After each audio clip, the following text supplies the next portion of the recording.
സ്വാഭാവികമായും ഇനി വ്യക്തമാകേണ്ടത് NSSന്റെ തുടർ നീക്കങ്ങൾ എന്ത് എന്നതാണ്. ഇന്നലെയായിരുന്നു ഡയറക്ടർ ബോർഡ് യോഗം ചേർന്നുകൊണ്ട് എന്തായാലും കൈകൊടുക്കേണ്ടതില്ല എന്ന ഒരു തീരുമാനത്തിലേക്ക് എത്തിയത്.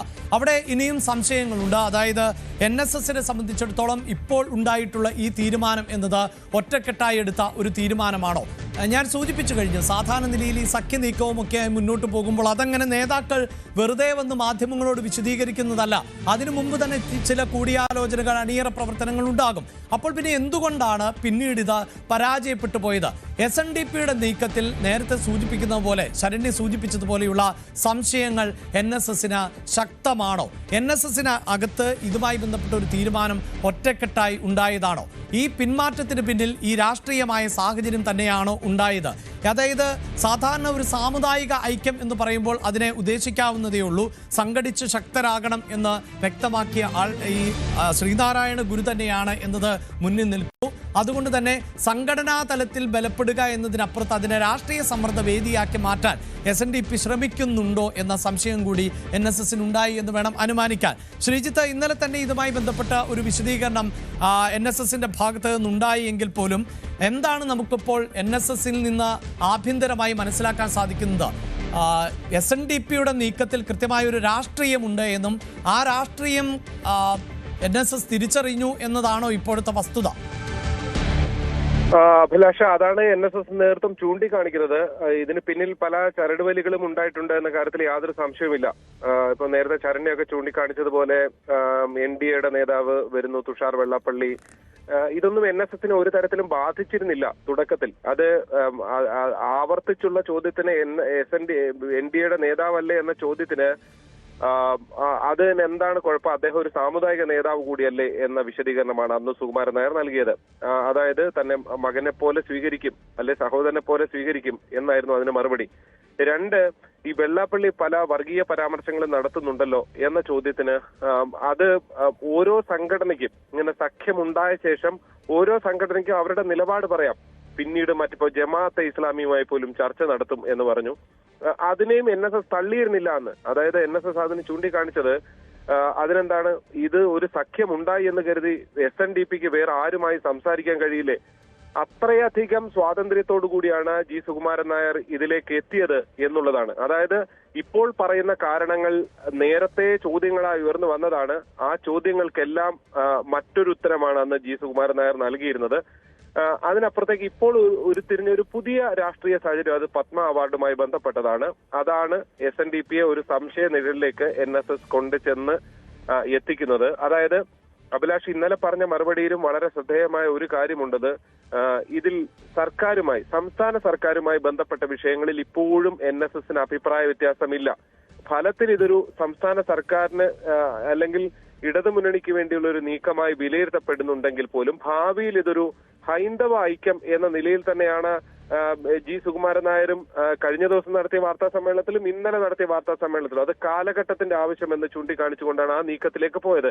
അതുകൊണ്ട് തന്നെ ഇപ്പോൾ അത് ഒരു CPM അല്ലെങ്കിൽ ഇടതുമുന്നണിക്ക് വേണ്ടിയുള്ള ഒരു നീക്കമായി ഫലത്തിൽ മാറുന്നുണ്ടെങ്കിൽ പോലും ഭാവിയിൽ അതൊരു BJP നീക്കമായി വന്നേക്കാം എന്നുള്ളത്. പക്ഷെ അവിടെയാണ് ചില ഓവർടേക്കിങ്ങുകൾ എന്ന് നമുക്ക് വിശേഷിപ്പിക്കാവുന്ന തരത്തിൽ ഈ പത്മ അവാർഡ് എത്തുന്നത്. അവിടെ ഒരു സാമുദായിക നേതാവിന് മാത്രം അങ്ങനെ ഒരു പത്മ അവാർഡ് നൽകിക്കൊണ്ട് നടത്തിയ കേന്ദ്ര സർക്കാർ അല്ലെങ്കിൽ BJP നടത്തിയ ഒരു നീക്കത്തിന് പിന്നിൽ പല രാഷ്ട്രീയവുമുണ്ട് എന്നുള്ളതാണ് അവർ വിശ്വസിക്കുന്നത്. അതാണ് വളരെ പെട്ടെന്ന് അടിയന്തരമായൊരു ഡയറക്ടർ ബോർഡ് യോഗം ചേരുകയും ചെയ്തത്. അതിൽ ഒരു ഭിന്നാഭിപ്രായവുമില്ല. NSSന്റെ ഒരു സ്ട്രക്ചർ അനുസരിച്ച് അങ്ങനെ തന്നെയാണ്. ജനറൽ സെക്രട്ടറി കാര്യങ്ങൾ അവതരിപ്പിക്കുന്നു, അത് അംഗീകരിക്കുന്നു. അതിനപ്പുറത്തേക്ക് വലിയ എതിർ സ്വരങ്ങളൊന്നും വരുന്ന രീതി ഒരു ഘട്ടത്തിലുമില്ല. നോക്കൂ, ഇതിനേക്കാൾ വലിയ സംഭവമായിരുന്നു ഇടത് സർക്കാരിനെ ഫലത്തിൽ അയ്യപ്പ സംഗമത്തിലടക്കം പിന്തുണച്ച വിഷയം. അവിടെ പോലും പുറത്തിറങ്ങി വന്ന മാധ്യമങ്ങൾക്ക് മുന്നിൽ കണ്ട ഈ അംഗങ്ങൾ പോലും അന്ന് വളരെ കൃത്യമായി വ്യക്തമാക്കിയത് തങ്ങൾ ജനറൽ സെക്രട്ടറിക്കൊപ്പമാണ് എന്നുള്ളതാണ്. അങ്ങനെ NSSൽ ഭിന്നാഭിപ്രായം മനസ്സിലുണ്ടാകും, പക്ഷെ അതൊരു ചർച്ചകളിലേക്ക് എത്തുന്ന രീതി ഇല്ല. അഭിലാഷ്, യെസ്, ഇതാണ് ഇപ്പോഴത്തെ NSSന്റെ സ്റ്റാൻഡ്. അതാണ് വ്യക്തമാക്കിയത് ശ്രീജിത്ത്. എങ്കിൽ സൂചിപ്പിച്ചു കഴിഞ്ഞു ശ്രീജിത്ത്, ഇപ്പോൾ ഈ സാഹചര്യത്തിൽ ഇങ്ങനെ ഒരു ഐക്യമുണ്ടായാൽ അത് തീർച്ചയായും സർക്കാരിന് അനുകൂലമാകും, പ്രത്യേകിച്ച് ഇടതുമുന്നണിക്ക് അനുകൂലമാകുമെന്നാണ് പൊതുവെ പൊതുവെ നിരീക്ഷിക്കപ്പെട്ടിരുന്നത്. അതുകൊണ്ട് തന്നെ ഈ നേട്ടം, അതായത് ഈ സഖ്യം എന്നത് കൂടുതൽ പ്രയോജനപ്പെടുത്താം എന്ന് മനക്കോട്ട കെട്ടിയിരുന്നത് ഇടതുപക്ഷമാണ് എന്നതിൽ ഒരു തർക്കവുമില്ല. സഖ്യം ഇടത് അനുകൂലമെന്ന ഒരു പ്രതീതി പൊതുവിൽ സൃഷ്ടിക്കപ്പെട്ടിരുന്നു. അതിന് കാരണം എന്താണ്? അതിന് കാരണമായി പറയുന്നത് ഈ സുകുമാരൻ നായരുടെയും അതോടൊപ്പം തന്നെ വെള്ളാപ്പള്ളി നടേശന്റെയും ഈ അടുത്ത കാലത്തുണ്ടായിട്ടുള്ള പ്രതികരണങ്ങൾ, ആ പ്രതികരണങ്ങൾ എല്ലാം തന്നെ ഇടത് അനുകൂലമായിരുന്നു, സർക്കാരിന് അനുകൂലമായ പ്രതികരണങ്ങൾ ആയിരുന്നു നടത്തിയത്.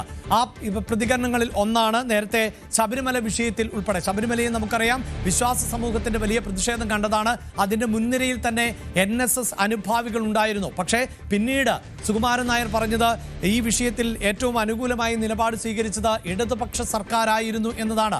പ്രതിപക്ഷ നേതാവിന് വിമർശനം ഉന്നയിക്കുന്ന സാഹചര്യമാണ് രണ്ട് നേതാക്കളുടെയും ഭാഗത്ത് നിന്നുണ്ടായത്. ഞാൻ വളരെ പെട്ടെന്ന് പൊളിറ്റിക്കൽ ഡെസ്കിൽ നിന്ന് കിരൺ ബാബുവിലേക്ക് പോകുമ്പോൾ, കിരൺ, ഇവിടെ ഇതാ ഈ SNDP യോഗം ജനറൽ സെക്രട്ടറിയുടെ പരാമർശങ്ങൾ, അത് മലപ്പുറം ഉൾപ്പെടെയുള്ള പരാമർശങ്ങൾ നടത്തുമ്പോൾ പോലും മുഖ്യമന്ത്രി ഉൾപ്പെടെയുള്ളവർ പൂർണ്ണമായും വെള്ളാപ്പള്ളിയെ തള്ളിക്കളയാതെ ഒരു തരത്തിൽ സംരക്ഷിച്ചു നിർത്തുന്ന നിലപാടുണ്ടായിരുന്നു.